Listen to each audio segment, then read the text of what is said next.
My dear friends and students, you are welcome to my YouTube channel English Max।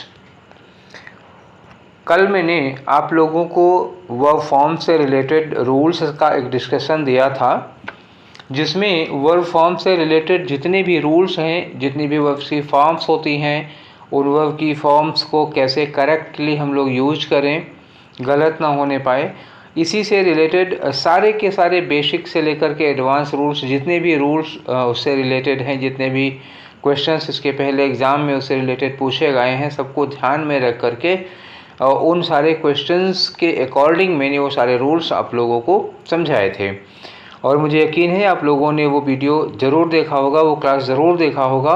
और आप किसी भी तरह के एग्ज़ाम की तैयारी करते हैं, चाहे आप बैंक की तैयारी करते हो, एसएससी की करते हो, एनडीएस यूडीएस की करते हो, टेट सुपर टेट, किसी भी एग्ज़ाम की तैयारी करते हो जिसमें वर्ब फॉर्म से रिलेटेड या जिसमें भी कॉमन एरर्स, इम्प्रूवमेंट या फेलर के क्वेश्चन पूछे जाते हों, उन सब के लिए वो इम्पोर्टेंट है। ठीक है ना, विदाउट एनी डिस्पैरिटी, मतलब उसमें कोई भेदभाव नहीं, कोई डिफरेंस नहीं है, सबके लिए वो ज़रूरी है। बात हो गई क्लियर? चलिए, अब एक बात और बतानी थी कि मुझे यकीन है कि आपने वो पूरा का पूरा देख लिया होगा। अगर नहीं देखा है तो ये वाला डिस्कशन देखने के पहले वो वाला डिस्कशन जिसमें रूल्स की चर्चा किया हूँ उसको आप ज़रूर देख लीजिए। उसको देखने के बाद आप पहले क्वेश्चंस को, जो हमने 50 क्वेश्चंस भेजे थे कल, उसको सॉल्व कर लीजिए। जैसे ही मैंने रूल्स का डिस्कशन किया था, उसके साथ ही साथ शायद कुछ ही मिनट के बाद मैंने उन्हीं रूल्स पर बेस्ड 50 क्वेश्चंस का एक प्रैक्टिस सेट आप लोगों को भेजा था। ठीक है, और जिनको प्रैक्टिस सेट ना मिला हो वो टेलीग्राम चैनल से ले लें। टेलीग्राम चैनल का लिंक इसी वीडियो में नीचे दिया हुआ है। टेलीग्राम चैनल पर जाइए, वहाँ पर आपको 50 क्वेश्चंस का प्रैक्टिस सेट मिल जाएगा। उसको लेकर के पहले आप प्रैक्टिस सेट सॉल्व कर लीजिए, उसके बाद ही इस डिस्कशन को देखिए, तभी आपको जो फ़ायदा होने वाला होगा, नहीं तो कोई फ़ायदा होने वाला नहीं है फिर उस डिस्कशन का। ठीक है, और जिन लोगों ने रूल्स नहीं देखे हैं वो पहले रूल्स देख लें, उसके बाद इस पर आएँ।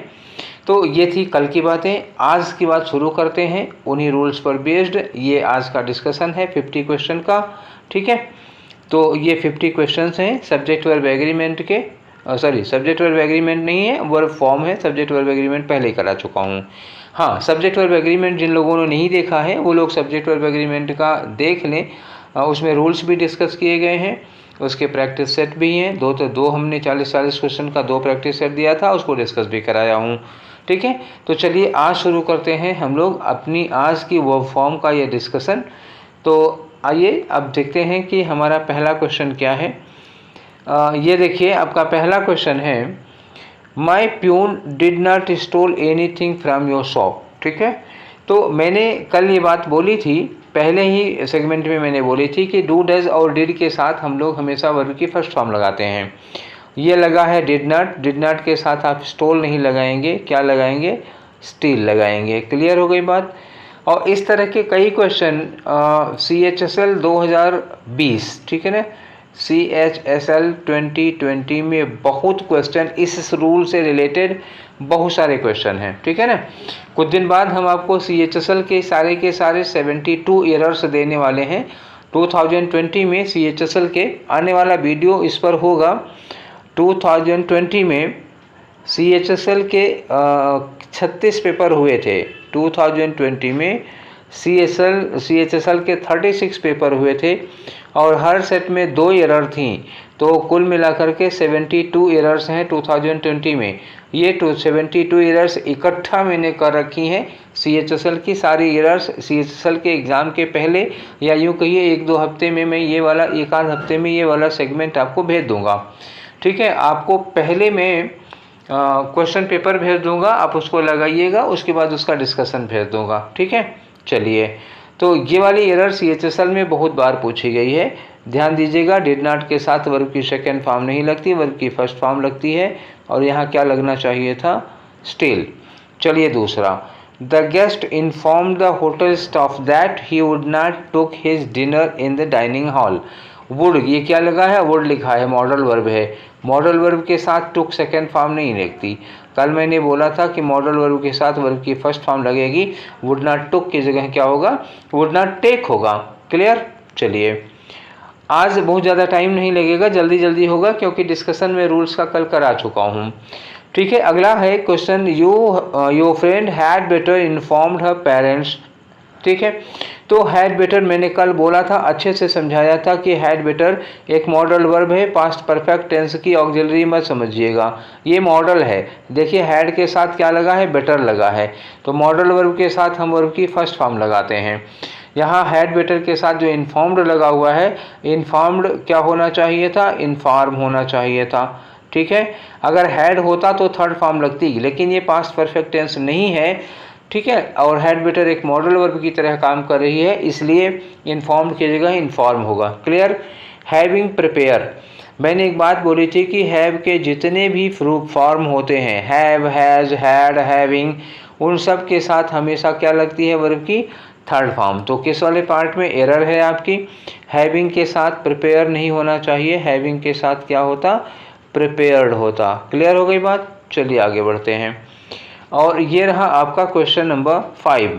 क्वेश्चन नंबर 5 क्या कह रहा है, द न्यूली बॉट नाइफ। ठीक है ना, द न्यूली बॉट नाइफ का मतलब नई नई चाकू खरीदी गई थी, गेट्स डैमेज। और कल ही ये बात बताई थी कि हैज, हैव, हैड के साथ एक चीज़ है गेट, और एक चीज़ और थी उसी के साथ बीइंग। मैंने इतनी चीज़ें बताई थी, गेट हो और बीइंग हो और हैज, हैव, हैड हो, इनके साथ वर्ब की थर्ड फॉर्म लगती है। क्लियर हो गई बात। अब यहाँ पर गेट्स लिखा हुआ है, तो गेट्स के बाद ये जो डैमेज लिखा है वो डैमेज नहीं होना चाहिए था, एक्चुअली ये होना चाहिए था डैमेज्ड। ठीक है, गेट्स के बाद क्या लगेगा, डैमेज्ड। तो क्या गलत हो गया आपका, डैमेज गलत है।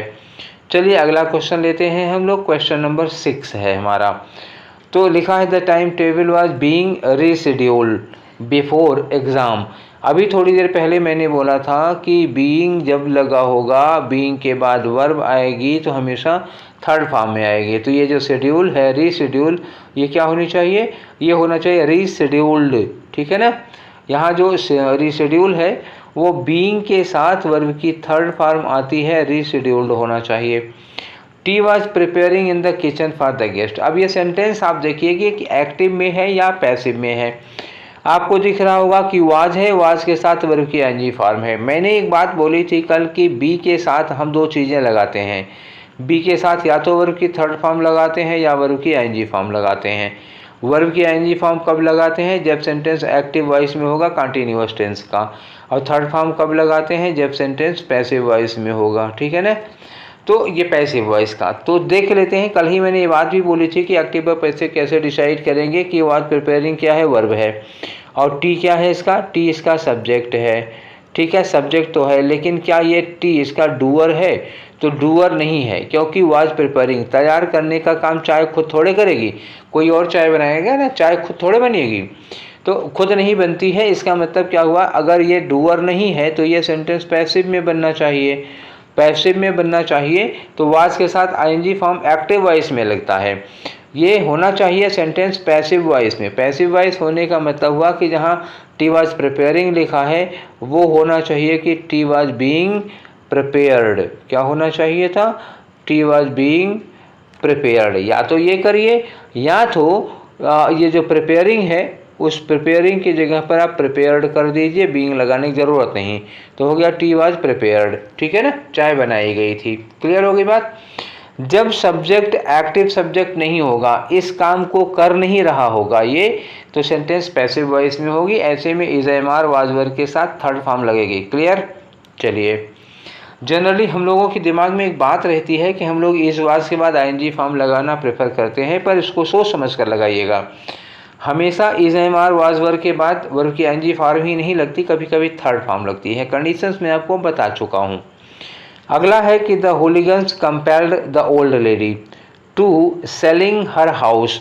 और कल ही एक बात और हुई थी कि टू के साथ हम दो चीज़ें यूज करते हैं। टू के साथ ज़्यादातर फर्स्ट फॉर्म यूज करते हैं और कभी कभार वर्ब की आईएनजी फॉर्म करते हैं। अब ये टू के बाद वर्ब की आईएनजी फॉर्म कब यूज करते हैं, ये हमने कल आप लोगों से डिस्कस किया था कि कुछ सर्टेन फ्रेजेज होते हैं, उन्हीं फ्रेजेज के साथ में हम टू के साथ आईएनजी फॉर्म लगाते हैं, अदरवाइज टू के साथ वर्ब की फर्स्ट फॉर्म ही यूज की जाती है। ठीक है, तो ये वाला जो सेंस है कंपेल्ड, कंपेल्ड का मतलब जोर डालना, और कंपेल्ड टू के बाद वर्ब की फर्स्ट फॉर्म लगेगी। ठीक है ना, किसी को मजबूर करना, जोर डालना, तब टू के साथ वर्ब की फर्स्ट फॉर्म यूज की जाएगी, आईएनजी फॉर्म नहीं यूज की जाएगी। कल जो हमने फ्रेजेस बताए थे उनमें से ये कोई भी नहीं है। आगे आइए, माई फ्रेंड इज अकस्टम्ड। देखो यहाँ अकस्टम्ड के बाद टू लगा हुआ है, यहाँ पर क्या लगेगा, अकस्टम्ड आदत का है ना, तो ये वो वाला फ्रेज है जब टू के बाद आईएनजी फॉर्म लगती है। अकस्टम्ड टू, हैबिचुएटेड टू, आदत वाले जितने भी इनके बाद वर्ब की आईएनजी फॉर्म होनी चाहिए, तो ये गेट की जगह क्या होगा, getting. I have come to Delhi with a view to, फिर वही वाला फ्रेज आया, with a view to. With a view to वो वाला फ्रेज है जब इसके बाद वर्ब की आईएनजी फॉर्म लगती है, तो हियर की जगह क्या लगेगा, हियरिंग लगेगा। ठीक है, ये सारे एक जगह मैंने कर रखे हैं, देखिएगा फिर से एक बार, जिन्होंने नहीं पढ़ा था वो देख लें। It is surprising that when it comes to help, when it comes to help यही वाला वही वाला है phrase, when it comes to. ठीक है ना, तो व्हेन इट कम्स टू के बाद जो हेल्प लिखा है वो आईएनजी फॉर्म में हो गया, ये क्या हो गया, when it comes to helping. ठीक है, जब बात आती है गरीबों की मदद की, तो व्हेन इट कम्स टू के बाद वर्ब की आईएनजी फॉर्म लगेगी।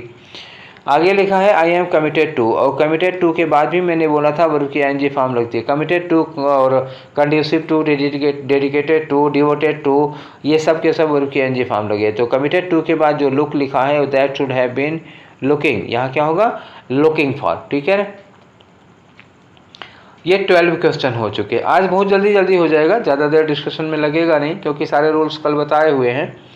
इन एडिशन टू रिसीव, देखो कल वाला फ्रेज है in addition to, in addition to के बाद रिसीव नहीं होगा, रिसीविंग होगा। ठीक, इन एडिशन टू के बाद क्या लगानी चाहिए, वर्ब की आईएनजी फॉर्म, और रिसीव की जगह होगा रिसीविंग। क्लियर हो गई, in addition to receiving. Question आप ऑलरेडी पढ़ चुके होंगे, मुझे इसको क्वेश्चन पढ़ के समझाना नहीं है, कल ही भेज दिया था ये पेपर, तो आपने लगाया तो होगा ही, लगाया होगा तो मैं डायरेक्ट एरर्स बता दे रहा हूँ, और पूरा सेंटेंस पढ़ के उसको समझाने की अभी आज ज़रूरत नहीं है मुझे। और अगर आपने ये काम नहीं किया है कि आपने क्वेश्चन पहले से लगा रखा हो, तो फिर आपने बहुत बड़ी गलती कर दी है। ठीक है, अब इस लेवल पर जा कर के मैं आपको नहीं वो कर पाऊँगा। मेरा फ़र्ज इतना था कि मैंने आपको रूल्स समझाए, रूल्स समझाने के बाद उस रूल की प्रैक्टिस के लिए हमने आपको 50 सेंटेंस दिए।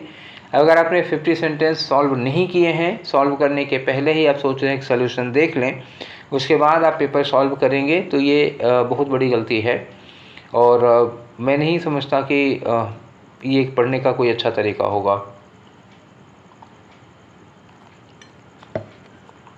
ठीक है, तो अगर ऐसा कर रहे हैं तो आप लोग हमारी मेहनत पानी में मिला रहे हैं।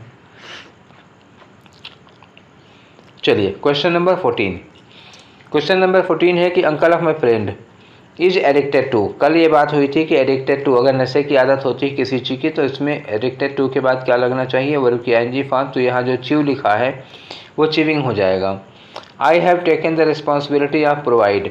देखिए, मैंने कल ये बात भी बताई थी कि जब ऑफ लगा हो कोई भी प्रिपोजिशन, टू को छोड़ करके कोई भी प्रिपोजिशन होता है, तो उसके साथ वर्ब की आईएनजी फॉर्म होती है। Taken the responsibility of provide नहीं, प्रोवाइड की जगह पे क्या हो जाएगा, प्रोवाइडिंग हो जाएगा। ठीक है, I have taken the responsibility of providing you with everything you need. ठीक है, क्वेश्चन नंबर 16।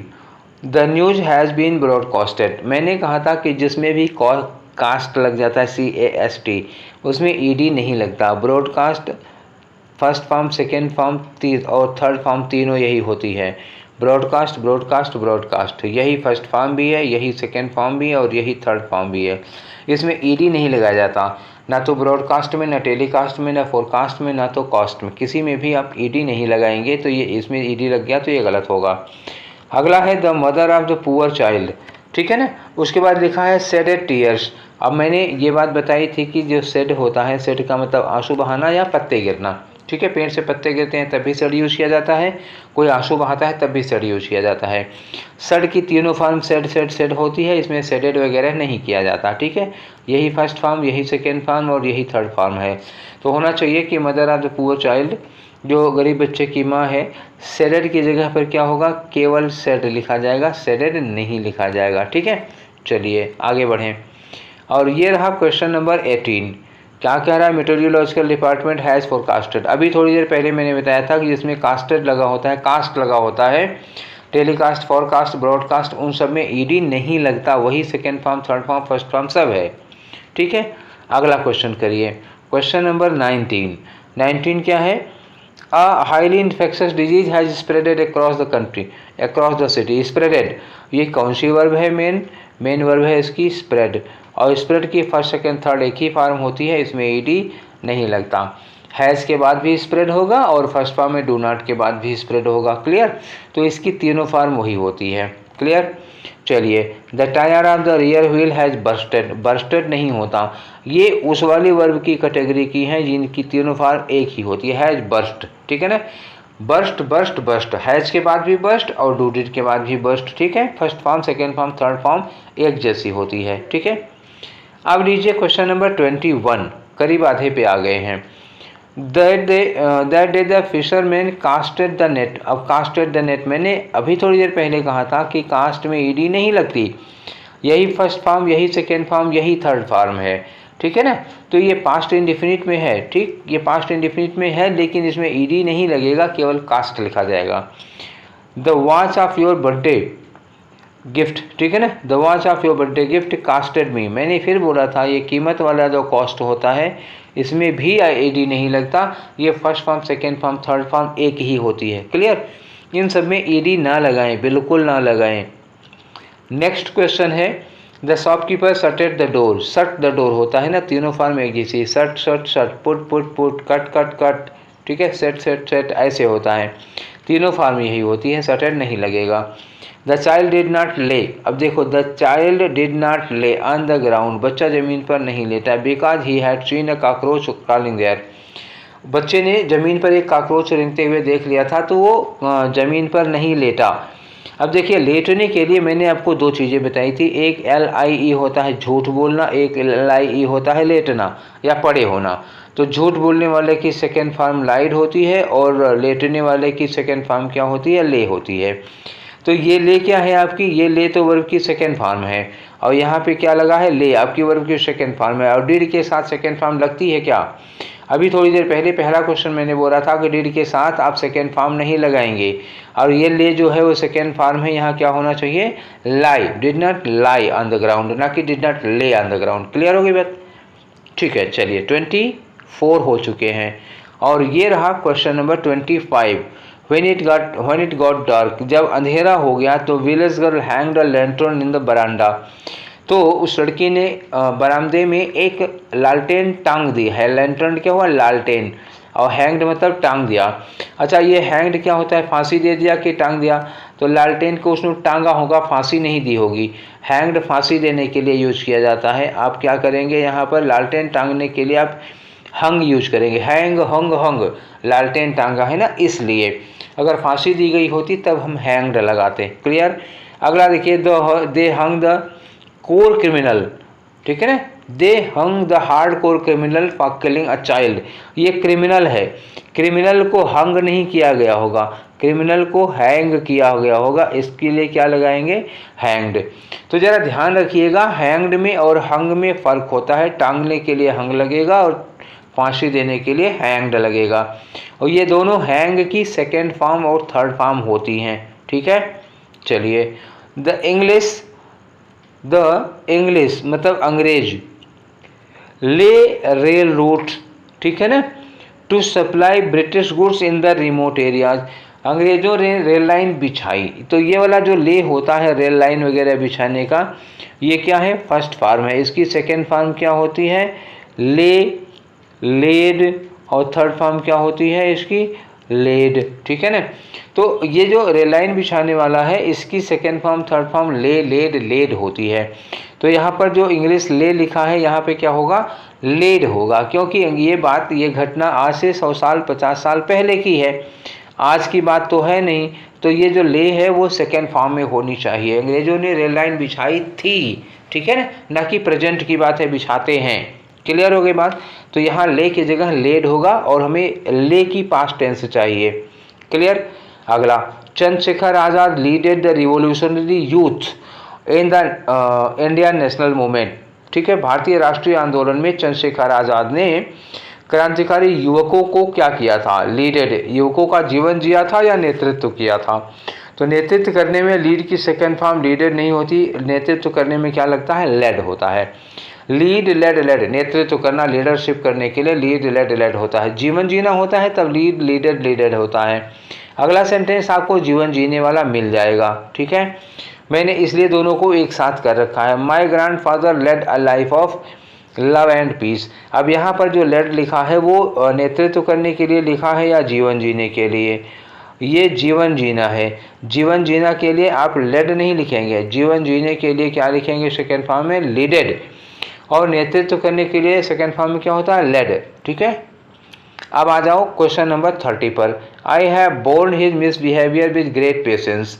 मैंने उसकी बदतमीजियों को बड़े धैर्य के साथ जन्म दिया है या बर्दाश्त किया है। ये जो बोर्न लिखा हुआ है ये कौन से सेंस वाला होगा?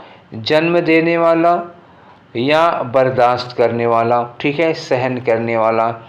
मैंने उसकी बदतमीजियों को धैर्य के साथ जन्म दिया है या सहन किया है? तो यहाँ बदतमीजियों को जन्म नहीं दिया है, बर्दाश्त किया है, सहन किया है। और सहन करने के सेंस में, बर्दाश्त करने के सेंस में बोर्न ये नहीं होता, तब बोर्न की स्पेलिंग होती है BORNE। ठीक है ना, ये जो BORN है वो जन्म देने वाले की थर्ड फॉर्म है, BORNE है जो बर्दाश्त करने वाले की थर्ड फॉर्म है। क्लियर हो गई बात? इतना याद रखिएगा। और फिर आज कुछ याद करना ही नहीं पड़ रहा होगा अगर आपने कल वाला डिस्कशन देखा होगा तो। गुरुदेव रविन्द्रनाथ टैगोर फाउंड शांति निकेतन इन 1901। तो शांति निकेतन की उन्होंने 1900 में शांति निकेतन को पाए थे या नींव रखे थे? तो पाने वाले की जो होती है वो क्या होती है?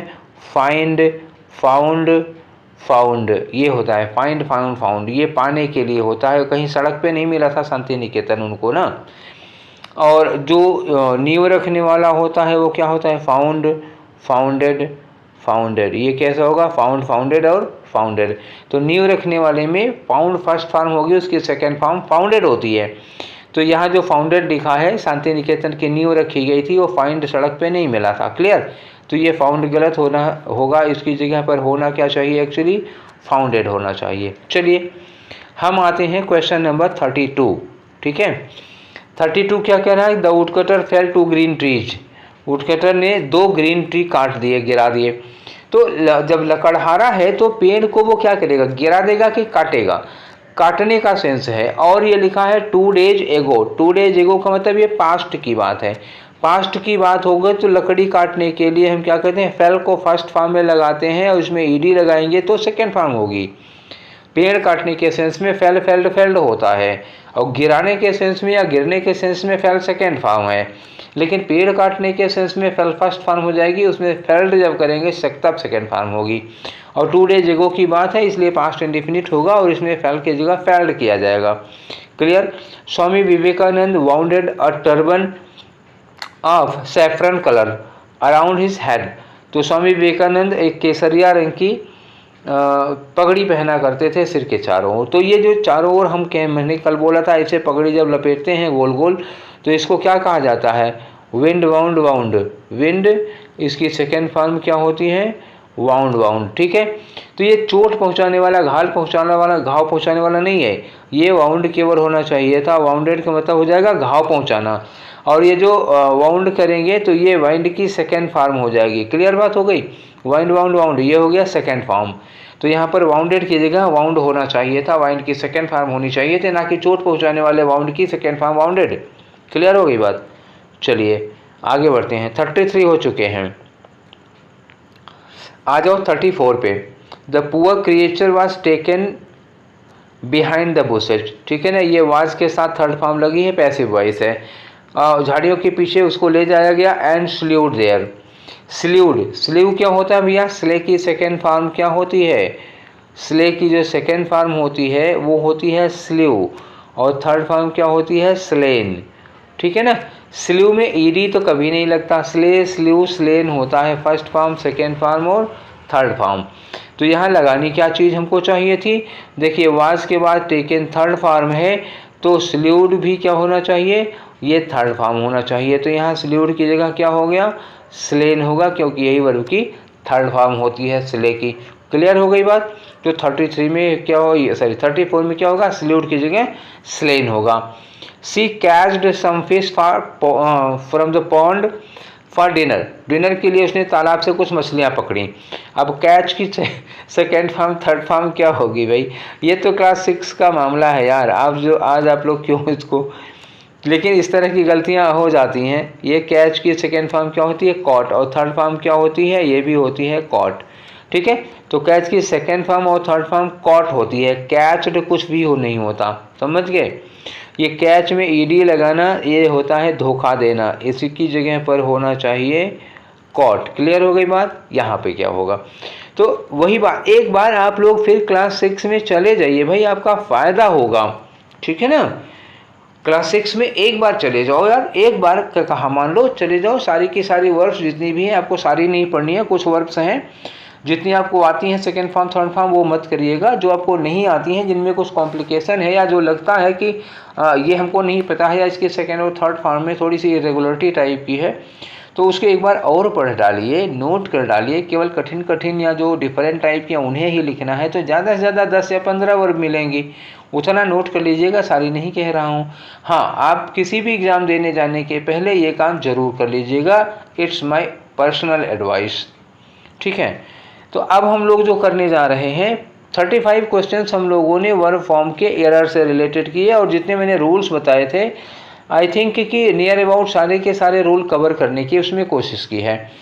अब 15 क्वेश्चन आपको मिल रहे हैं फिलर के, देखो खाली जगह दी हुई है, इस खाली जगह में वर्ब की कौन सी फॉर्म फिट होगी, और सारे के सारे ऑप्शन वर्ब की फॉर्म के ही हैं, सारे क्वेश्चन भी वर्ब की फॉर्म की हैं, ठीक है ना।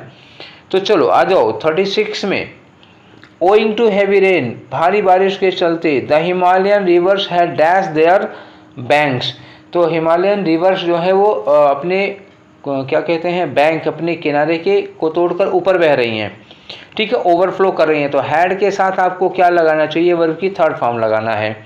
ओवरफ्लो क्या होती है? फर्स्ट फॉर्म नहीं होगा। ओवरफ्लो क्या होगी? ओवरफ्लो कुछ होता नहीं है, ठीक है ना, ये लगेगा नहीं। ओवरफ्लोन होगा कि ओवरफ्लोड होगा? तो भाई ये फ्लाई फ्लू फ्लोन नहीं है, ये फ्लो फ्लोड फ्लोड होता है। जो फ्लो की सेकेंड फॉर्म होती है उसमें क्या होता है? ये फ्लो हो गया, सेकेंड फॉर्म में ईडी लगा देंगे, थर्ड फॉर्म में ईडी लगा देंगे, तो आपका आंसर ओवरफ्लो नहीं होगा, ये क्या हो गया? ओवरफ्लोड। एक्चुअली फ्लोन जो होता है वो फ्लाई का है, फ्लाई फ्लू फ्लोन, इसी में ओवर लगा दो, तो फ्लाई फ्लू फ्लोन होता है, ना कि फ्लो का। फ्लो में क्या लगता है? ईडी लगता है, फ्लो फ्लोड फ्लोड होता है, ठीक है, फ्लो फ्लू फ्लोन नहीं होगा। क्लियर बात हो गई। चलिए आ जाओ क्वेश्चन नंबर 37 पे। 37 क्या कह रहा है कि the children were dash dedicated in their notebook, dictated sorry, the children were dash dictation in their notebook. तो वर्ब के साथ क्या होगा? अब ये जो भी लिख कर रहे थे यहाँ राइट से की वर्ब है, तो ये बताओ लिखना और ये चिल्ड्रेन, अब इसका सब्जेक्ट देखो कौन होता है, काम क्या है? लिखने का, तो चिल्ड्रेन लिखने का सब्जेक्ट है, बिल्कुल है, और बच्चे लिखने का डूअर है, बिल्कुल है, ये सब्जेक्ट भी हैं और डूअर भी हैं। तो इसका मतलब ये सेंटेंस क्या हो गया? एक्टिव वॉइस का हुआ। एक्टिव वॉइस का होने का मतलब वाज वर्ब के बाद वर्ब की आईएनजी फॉर्म लगेगी, तो वर्ब की आईएनजी फॉर्म कौन सी हो गई? ये राइटिंग हो गई, ठीक है। अगर हमारा सब्जेक्ट एक्टिव डूअर है, ठीक है, एक्टिव सब्जेक्ट है, डूअर है, तो फिर हम वर्ब की आईएनजी फॉर्म लगाएंगे वाज वर्ब के बाद, और यहाँ होगा राइटिंग। क्लियर हो गई बात। अब नीचे आ जाओ, नीचे आ जाओ, देखो manager did not allow my dash lunch in cabin, तो क्या हो गया? तो मैनेजर डिड नॉट अलाउ, अब अलाउ के बाद क्या लिखा है? माई लिखा है। मैंने कहा था कि माई पजेसिव होता है, इसके बाद जब वर्ब आएगी तो वर्ब की आईएनजी फॉर्म में आएगी, ठीक है ना। माई के बाद first form second form third form नहीं लगेगी, क्या लगेगी? आईएनजी फॉर्म लगेगी, तो ये क्या लगेगा? टेकिंग लगेगा। तो manager did not allow my taking lunch in cabin. Clear हो गई। माई, योर, हिज, हर, आर, ये सब लगा हो तो हमेशा वर्ब की आईएनजी फॉर्म लगाइएगा इसके बाद, या तो नाउन हो तो कोई बात नहीं है। आ जाओ क्वेश्चन नंबर 39। 39 क्या कह रहा है कि Manisha used to dash her friend from her house before going to office, ठीक है। तो ये यूज्ड टू क्या बताता है? पास्ट की हैबिट बताता है, और ये क्या है? हमारा सब्जेक्ट है। मैंने कहा था जब सब्जेक्ट के बाद सीधे यूज्ड टू लगा हो तो वर्ब की फर्स्ट फॉर्म लगाएंगे, और सब्जेक्ट के बाद बी मतलब इजामार वाजवर लगा हो उसके बाद यूज्ड टू लगा होगा तो हम वर्ब की आईएनजी फॉर्म लगाते हैं। तो यहाँ देख लो ये वाज के साथ यूज टू लगा है और यहाँ केवल यूज टू लगा है। दोनों सेंटेंस आपके सामने है, देखिए। तो मनीषा के बाद यूज टू लगा है, यहाँ वर्ब की फर्स्ट फॉर्म आनी चाहिए। तो रिसीव क्या हो गया? आपका हो गया। रिसीव्ड नहीं लगेगा, रिसीविंग नहीं लगेगा, रिसीव्स नहीं लगेगा। अब अगला वाला क्वेश्चन देख लो, यहाँ वाज के साथ यूज टू लगा हुआ है। देखो ये वाज के साथ यूज टू लगा है, अब क्या होना चाहिए, अब वर्ब की आईएनजी फॉर्म होनी चाहिए। आईएनजी फॉर्म होनी चाहिए तो पोक होगा नहीं, पोक्स होगा नहीं, फिर क्या होगा, पोकिंग होगा और पोक्ड भी नहीं होगा। क्लियर, ठीक है। सेठ बनवारी लाल, ठीक, सेठ बनवारी लाल नाम समझ में आ गया होगा। Dash 3 lakh rupees for an old painting in auction, तो एक नीलामी हो रही थी, वहाँ पर एक पुरानी पेंटिंग के लिए इन्होंने बोली लगाई 3 लाख रुपए की, ठीक है ना। तो बोली लगाने के लिए कौन सी वर्ब आएगी, बिड आएगी, बेड आएगा, बिडिन आएगा कि बिडिंग आएगा। तो बिड बिड बिड, बोली लगाने में तीनों फॉर्म क्या होती है, यही फर्स्ट फॉर्म भी है और यही सेकेंड फॉर्म भी है और यही थर्ड फॉर्म भी है, तीनों फॉर्म क्या होगा, बिड होगा। तो यहाँ पे हम क्या यूज करेंगे, यहाँ पर हम यूज करेंगे बिड, क्योंकि बोली लगाने का सेंस है और तीनों फॉर्म में एक ही होता है, तो हमारा ऑप्शन क्या होगा, बिड होगा। ये बेड बिडन कब लगाया जाता है, जब बिड का मतलब होता है आदेश देना, किसी को ऑर्डर करना, इंस्ट्रक्ट करना। क्लियर, 41 क्वेश्चन हम लोग कर चुके हैं बिना किसी हंसी मजाक के साथ, ठीक है। देखो बेटा मेरे साथ पढ़ना है तो you will have to be serious, ठीक है। वो हंसी मजाक तमाशे वाला वो कभी कभार हो गई बात तो हो गई ना, और अब सीरियसली ही पढ़ो, थोड़ी देर पढ़ाएंगे, ठीक, उतनी देर सीरियस रहो, उसके बाद करना तफरी। We are looking forward to, देखो लुक फॉरवर्ड टू, फिर वही बात है, अभी थोड़ी देर पहले भी आ चुकी थी कि लुक फॉरवर्ड टू वो वाला फ्रेज है जो मैंने कल बोला था, look forward to. Look forward के बाद जब टू लगा होगा तो इसके साथ वर्ब की आईएनजी फॉर्म लगेगी, तो ये क्या हो जाएगा, गेटिंग हो जाएगा। थोड़ा जल्दी इसलिए भी कर रहा हूँ कि आपने ये क्वेश्चन सॉल्व तो ऑलरेडी कर लिया होगा, ठीक है। I want to help me, ठीक है, I want to help me in, ओहो I want to help me ना होके यहाँ कर दो I want to help you, question में कुछ गड़बड़ हो गया, खैर ठीक है कोई बात नहीं, नहीं ठीक है, सही तो है। I want you to help me, हाँ हाँ ठीक है ठीक है, मैं चाहता हूँ तुम मेरे काम में मेरी मदद करो, तो I want you to help me.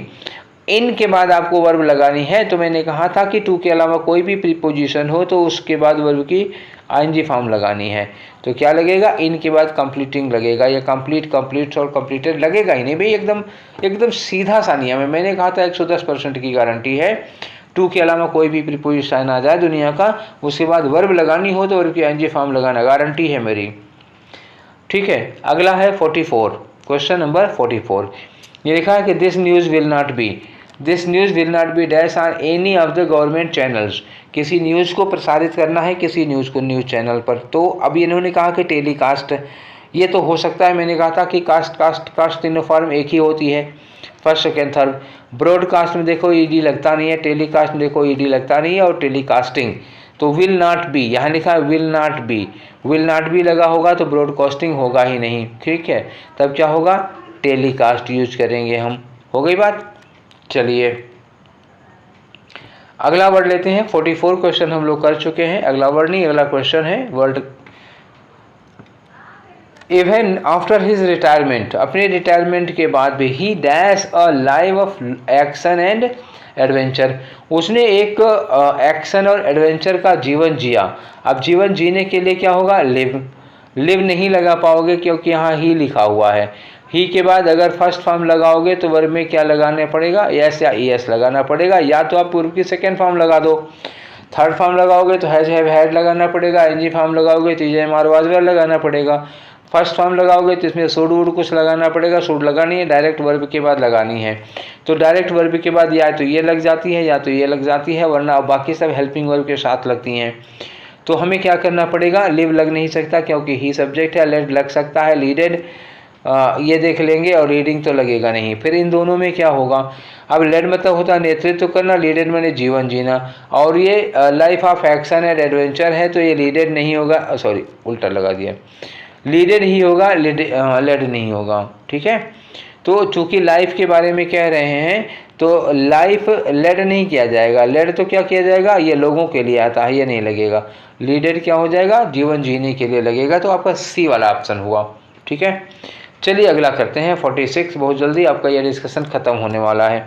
The clerk was dash the letter dictated by the boss, clerk को बॉस ने डिक्टेट किया था कुछ लिखने के लिए और क्लर्क को ही लिख रहा है। अब हमें जो यहाँ वर्ब लगानी है राइट, राइट के लिए क्लर्क क्या होगा, राइट के लिए क्लर्क सब्जेक्ट तो है, ठीक है। क्या ये डूअर भी है, बिल्कुल ठीक है, डूअर भी है, क्योंकि लिख तो यही रहा है, काम यही कर रहा है, तो ये डूअर है। डूअर है तो क्या हो गई, एक्टिव वॉइस हो गई। एक्टिव वॉइस हो गई तो वाज वर्ब के बाद हम क्या लगाते हैं, वर्ब की आईएनजी फॉर्म लगाते हैं। तो आपका आंसर क्या होगा, सी होगा, ठीक है। चलो आओ 47 पे। 47 क्या कह रहा है कि द नोटिस वाज डैश। हम आपको बताए थे कि जयमार वाज वर्ब के बाद दो ही चीज़ लग सकती है, या तो थर्ड फॉर्म लगे या तो फिर वर्ब की आईएनजी फॉर्म लगे। अगर ये जो नोटिस है एक्टिव सब्जेक्ट होगा तो आईएनजी फॉर्म, नहीं तो थर्ड फॉर्म। अब देखिए काम क्या है, यहाँ लिखा है नोटिस और वर्ब क्या है, डिस्ट्रीब्यूट या सेंड या सेंडिंग। तो नोटिस ये बताओ कि खुद ब खुद भेजेगी या भेजी जाएगी। तो नोटिस खुद नहीं जाती है, उसको कोई भेजता है। तो जो भेजने का सब्जेक्ट है, नोटिस सब्जेक्ट तो है लेकिन वो उसका डूअर नहीं है, भेजने का काम नोटिस खुद नहीं करेगी। इसका मतलब ये सेंटेंस किस में हुआ, ये सेंटेंस पैसिव वॉइस में हुआ। तो पैसिव में वाज वर्ब के साथ वर्ब की थर्ड फॉर्म यूज की जाती है। वर्ब के साथ क्या लगेगी, वर्ब की थर्ड फॉर्म। डिस्ट्रीब्यूट होगा नहीं, सेंट हो सकता है, सेंट फर्स्ट फॉर्म होता है, सेंडिंग आईएनजी फॉर्म होती है। तो क्या लगेगा यहाँ पे, सेंट लगेगा, ठीक है। क्लियर हुआ। चलो आते हैं क्वेश्चन नंबर 48। अब ये 48 क्या कह रहा है कि द बॉय वुड नॉट। ये देखो वुड नॉट, वुड लगा हुआ है तो हमें वर्ब की फर्स्ट फॉर्म लगा देनी चाहिए। तो स्टील लगेगा, स्टोल सेकेंड फॉर्म हो गई, स्टोलन थर्ड फॉर्म हो गई, स्टीलिंग आईएनजी फॉर्म हो गई। तो मॉडल वर्ब के बाद वर्ब की फर्स्ट फॉर्म ही लगती है, इसलिए यहाँ स्टील लगेगा, ठीक है। चलिए क्वेश्चन नंबर 49, एक क्वेश्चन और बचा रह गया है। क्वेश्चन नंबर 49 क्या है, आई कुड नॉट बिलीव, मुझे यकीन नहीं हुआ, when such a sincere man as you, तुम्हारे जैसा सिंसियर आदमी, यू डैश टू मी, तो मेरे साथ ये किया। क्या किया, देखो यहाँ लाइड लिखा है, ले लिखा है, ले लिखा है, लाइडेड लिखा है। तो मतलब यहाँ क्या है, लेटने का सेंस है या झूठ बोलने का सेंस है। मुझे उस समय यकीन नहीं हुआ जब तुम्हारे जैसा सिंसियर आदमी मेरे साथ डैश बोला। तो क्या बोला, मेरे साथ डैश बोला मतलब क्या हुआ, लेटा या बोला। मेरे साथ लाइड मतलब झूठ बोला, लेट का मतलब क्या हुआ, ले लेट लेट, ये तो ले लेट लेट होगा, बिछाने वाला, ये लगेगा नहीं। फिर क्या होगा, लाई ले लेन होगा। लाई ले लेन में क्या हो जाता है, ये बिछा लेटने के लिए जाएगा, ये लगेगा नहीं। लाइड लाइडेड, लाइडेड होता नहीं। झूठ बोलने के लिए क्या लगता है, लाइड। और यहाँ झूठ बोलने का सेंस है, इसलिए यहाँ क्या लगाए हम, लाई की सेकेंड फॉर्म लाइड होगी। क्योंकि ले जो है वो लेटने वेटने के लग जाता है ना, ये ले नहीं लगेगा, यहाँ पे झूठ बोलने वाला लगेगा। और झूठ बोलने के लाइट जो है वो झूठ बोलने की सेकेंड फॉर्म होती है। अगला क्वेश्चन नंबर 50, क्या कह रहे हैं 50 में, विल नॉट बी। फिर बात आ गई बी की। तो बी के बाद हम दो चीज़ें लगा सकते हैं, या तो वर्ब की आईएनजी फॉर्म लगाएंगे या तो थर्ड फॉर्म लगाएंगे। देखेंगे सब्जेक्ट क्या है उस सेंटेंस का। वर्ब जितनी है वो क्या है, वर्ब सारी की सारी हैं कंप्लीट करने से रिलेटेड, ठीक है। सारी की वर्ब कंप्लीट करने की है। और क्या कंप्लीट होना है, कोर्स। तो कोर्स क्या है, कोर्स इसका सब्जेक्ट तो है लेकिन क्या डूअर है। क्या कोर्स खुद कंप्लीट करेगा, नहीं करेगा। इसका मतलब कि ये सेंटेंस किस में होगा, पैसिव वॉइस में। पैसिव वॉइस में होगा तो बी के बाद क्या लगेगी, वर्ब की थर्ड फॉर्म लगेगी, ठीक है ना। निकल आया निष्कर्ष। द कोर्स क्या होगा, पैसिव सब्जेक्ट होगा, एक्टिव सब्जेक्ट होगा नहीं। विल बी के साथ क्या लगाएंगे, फर्स्ट फॉर्म लगाएंगे नहीं, ES लगाएंगे नहीं, कंप्लीटिंग लगाएंगे नहीं। कंप्लीटेड यही एक वर्ब की थर्ड फॉर्म लग रही है, यही लगेगी। तो ये हमारे थे आज के 50 क्वेश्चंस, हम लोग सॉल्व कर लिए और थोड़ा जल्दी में कर लिए। तो अब मुझे आज बहुत ज़्यादा उसमें दही मथना नहीं था, कोई फ़ायदा नहीं होता। जो कल मैं इतनी दही मथा था उसमें मक्खन निकालने की कोशिश की, तो आज फिर करने की कोई ज़रूरत नहीं थी।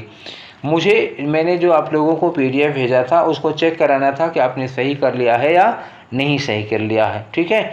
अब उस आप लोगों में से किसी की इच्छा हो तो मुझे मैसेज करके बता सकते हो कि सर मेरे कितने सही हुए। झूठ बोलने की कोई ज़रूरत नहीं है, कम सही हुए हैं तब भी शर्माने और लजाने की कोई ज़रूरत नहीं है। ये प्रैक्टिस है, धीरे धीरे इम्प्रूव कर जाएगा, एक दो बार देखिएगा हो जाएगा, ठीक है। ये तो हो गई आपकी बात। अगली बात हमारी ये है कि अगर ये सेशन या ये वीडियोज़ या ये रूल्स या जो ये जब पढ़ाई लिखाई हो रही है अगर आपके लिए यूज़फुल है, आप सब्सक्राइब करिए, लाइक करिए, मैं उसके लिए नहीं बोलूँगा। लेकिन अगर आपको अच्छा लग रहा है सेशन और आपका फ़ायदा हो रहा है, ग्रामर ठीक ठाक सही हो रही है, जो भी पढ़ा रहा हूँ, अगर ये आपको फ़ायदे का कायदे का लगता है तो आप दूसरों के साथ शेयर ज़रूर करिए, ठीक है। दूसरों के साथ शेयर ज़रूर करिए। मेरी सिर्फ एक बात की रिक्वेस्ट है, सब्सक्राइब करने लाइक करने की रिक्वेस्ट मैं नहीं करूँगा, आपका मन होगा करिएगा, लेकिन शेयर ज़रूर करिएगा, इस बात के लिए मैं आपसे रिक्वेस्ट ज़रूर करूँगा, ठीक है। तो आज का सेशन यही वाइंड अप करते हैं। उम्मीद है आप लोगों का ज़्यादा से ज़्यादा सही ही निकला होगा, कुछ लोगों का पूरा सही हुआ होगा, उन लोगों को एडवांस में हमारी ओर से कांग्रेचुलेशन। फिर हम लोग इसके बाद प्रीपोजिशन या टेंस पर आगे आएंगे, या फिर 2016 की CHSL की सारी एरर्स मैंने बना लिया है, एक साथ 72 एरर्स हैं, या तो फिर मैं उस पे आऊँगा। कल कौन सा वीडियो आप लोगों के सामने आएगा इसकी अभी पहले से कोई सूचना नहीं है, कल जो आएगा तो देख लीजिएगा, ठीक है। तो फिर मिलेंगे हम लोग कल के वीडियो में, एक दूसरे से बात करेंगे। Till then take care, thank you.